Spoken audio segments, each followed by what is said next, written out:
Hi friends, ఈరోజు chicken ఎలా వేసుకోవడమో తెలుసుకుందాం. ఒక బౌల్ పెట్టి ఆయిల్ వేసాక ఆనియన్ వేసుకోవాలి. ఆనియన్ తర్వాత మిర్చి యాడ్ చేసుకోవాలి. యాడ్ చేసుకొని దాన్ని స్పూన్తో తింపుతూ ఉండాలి. తింపాక చికెన్ నీట్గా కడుక్కోవాలి. దాంట్లో అవసరం ఉన్న వేసుకోవాలి. వేసుకున్న తర్వాత కొంచెం కలర్ వచ్చేదాకా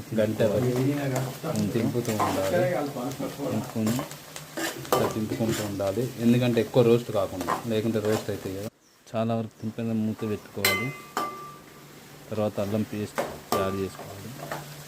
ఇలా అల్లం పేస్ట్ మాడగా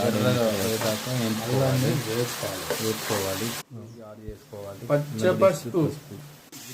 యాడ్ చేసిన తర్వాత కడిగిన పీసుని చికెన్ పీసుని మొత్తం అయిపోయిన తర్వాత 10 నిమిషాలు